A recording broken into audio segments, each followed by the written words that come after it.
Swindon boss Danny Wilson was left moaning about his side's defending after this one, and you can see where he's coming from.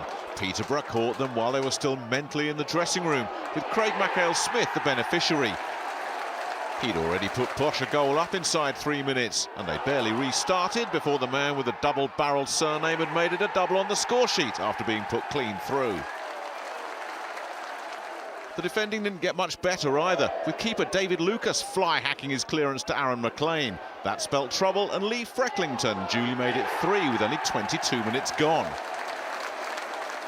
But Peterborough aren't exactly a defensive powerhouse either, and 2 minutes later Swindon were on the board too. Manchester City loanee David Ball given plenty of time and space to score the first league goal of his career. The fifth of a defence-free opening half-hour was the result of more sloppiness. Kevin Amankwa's cross wasn't cleared, Grant McCann dithered, and Matt Ritchie's shot did just enough to get the better of Joe Lewis in the Peterborough goal.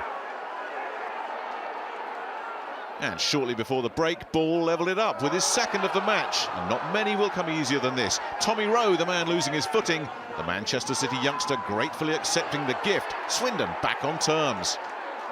The goals didn't stop there though. Just before the hour mark, Rowe was able to atone for his earlier clangor, getting the better of Ball and then setting it up perfectly for George Boyd to tuck away his 6th of the season in all competitions.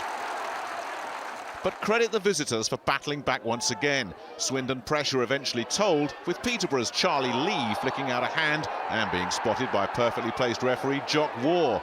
Charlie Austin, back after missing the last month following a dislocated shoulder, did the rest from the spot. With 17 minutes left, there was plenty of time for someone to find a winner. Inevitably, that someone had to be a defender. Sean Morrison gave the ball away to Nathaniel Mendez-Lang, and his cross was turned into his own net by the luckless Amankwa 3 minutes into added time.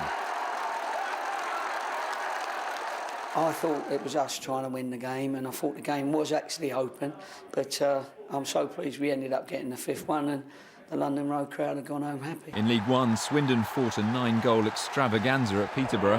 1, 2 and 3 in 22 minutes for the Posh, but a dazed Swindon shook it off and came back slugging. David Ball, then Matt Ritchie, then David Ball again, 3-3 at the break, before a knockout blow in the 93rd minute. Kevin Amankwa putting a low cross into his own net, giving Peterborough the points. If it's goals you're after, make sure you head to London Road Peterborough. They're the freest scoring team in League One, and they didn't take long to strike against Swindon. Mark Little with the cross. Craig Smith got on the end of it inside the first 3 minutes. 4 goals in the last 5 games now for him. And less than 2 minutes later, the ball from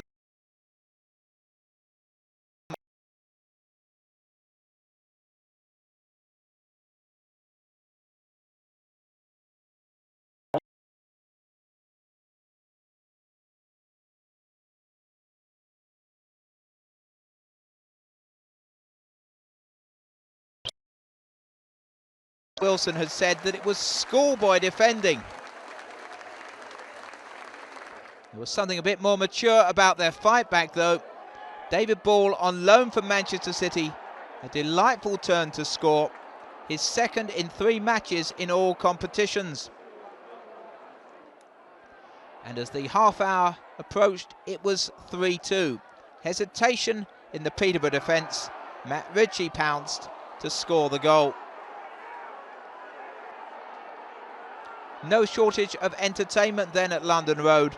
And 2 minutes before half-time, it was all square. Tommy Rowe got caught in possession, and Ball took it around the keeper to score. A pulsating first half. What was to follow? Well, Swindon replaced David Lucas, who was suffering from toothache at half-time. The crowd might have had palpitations after what had gone before. On the hour, Peterborough back in front.